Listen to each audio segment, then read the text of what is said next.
സർവം കൃഷ്ണാർപ്പണമസ്തു.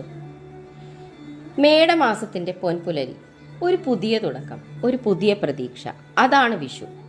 മലയാളികളുടെ ജീവിതത്തിൽ സമൃദ്ധിയും ഐശ്വര്യവും നിറയട്ടെ എന്ന പ്രാർത്ഥനയോടെയാണ് ഈ ദിനം ആരംഭിക്കുന്നത്. അതിൽ ഏറ്റവും പ്രധാനപ്പെട്ട ആചാരം വിഷുക്കണി. വിഷുപ്പുലരിയിൽ കണ്ണടച്ച് കണിക്ക് മുന്നിലേക്ക് കൊണ്ടുപോയി ആദ്യമായി കാണുന്ന കാഴ്ച കണി. ഈ ഒരു കാഴ്ച മുഴുവൻ വർഷത്തെയും സ്വാധീനിക്കും എന്നാണ് വിശ്വാസം. 2026 വിഷുക്കണി എപ്പോൾ, എങ്ങനെ, എന്തിന് കാണണം? വിശദമായി നോക്കാം. 2026 വിഷുവിൽ കണി കാണേണ്ട സമയം പുലർച്ചെ 4:50 മുതൽ 6:14 വരെയാണ്. ഇതാണ് ഏറ്റവും ശുഭമായ സമയം. അതുകൊണ്ട് കണിയൊരുക്കൽ മുൻ രാത്രിയിൽ തന്നെ പൂർത്തിയാക്കണം.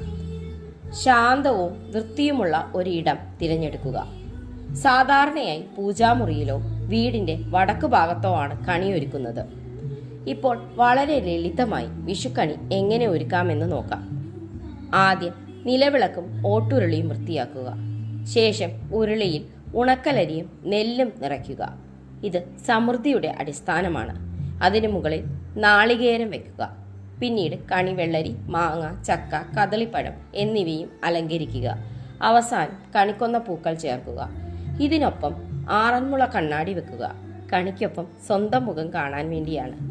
കൃഷ്ണ വിഗ്രഹമോ ചിത്രമോ വെക്കാം, ദൈവാനുഗ്രഹത്തിന്റെ പ്രതീകമായി. അതിനരികിൽ സ്വർണം, നാണയം, കോടിമുണ്ട്, ഗ്രന്ഥങ്ങൾ എന്നിവ വെക്കുക. വിളക്ക് തെളിയിക്കുക. വെള്ളം നിറച്ച കിണ്ടി സമീപത്ത് വെക്കുക.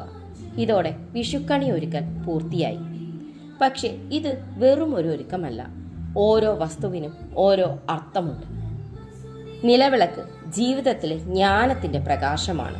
ഓട്ടുരുളി ഒരിക്കലും ശൂന്യമാകരുതാത്ത സമൃദ്ധിയാണ്.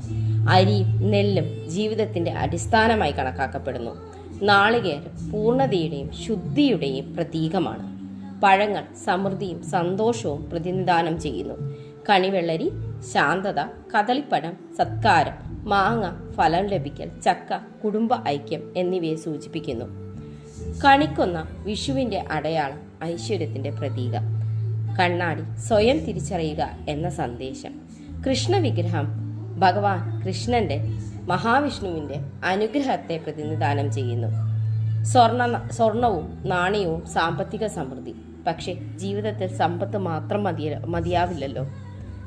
അതുകൊണ്ട് ഗ്രന്ഥങ്ങൾ വെക്കുന്നു. ജ്ഞാനവും ശരിയായ ദിശയും നമ്മൾക്ക് നൽകാൻ ഭഗവത്ഗീത പോലെ, രാമായണം പോലെയുള്ള ഗ്രന്ഥങ്ങൾ നമ്മെ നേർവഴിക്ക് നയിക്കുന്നു.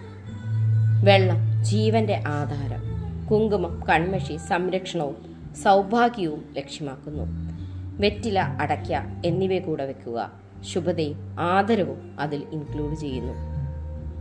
വിഷുപ്പുലരിയിൽ കണ്ണടച്ച് കണിക്ക് മുന്നിലേക്ക് എത്തി ആദ്യമായി ഈ കാഴ്ച കാണുമ്പോൾ ഒരു വർഷത്തെ മുഴുവൻ പ്രതീക്ഷകൾ ആ നിമിഷത്തിൽ നിറയുന്നു. വിഷു നമ്മെ പഠിപ്പിക്കുന്നത് സമ്പത്ത് മാത്രമല്ല, ശാന്തത, ജ്ഞാനം, ഐക്യം ഇവയൊക്കെ ചേർന്നതാണ് യഥാർത്ഥ ഐശ്വര്യം.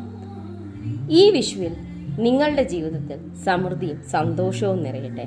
എല്ലാവർക്കും ഹൃദയം നിറഞ്ഞ വിഷു ആശംസകൾ. ഒന്നുകൂടി ശ്രീകൃഷ്ണാർപ്പണം ചാനലിൻ്റെ വിഷു ആശംസകൾ അറിയിക്കുന്നു. വീഡിയോ ഇഷ്ടമായാൽ ലൈക്ക് ചെയ്യുക, സബ്സ്ക്രൈബ് ചെയ്യുക, വീഡിയോ ഷെയർ ചെയ്യുക. സർവം കൃഷ്ണാർപ്പണമസ്തു. നന്ദി.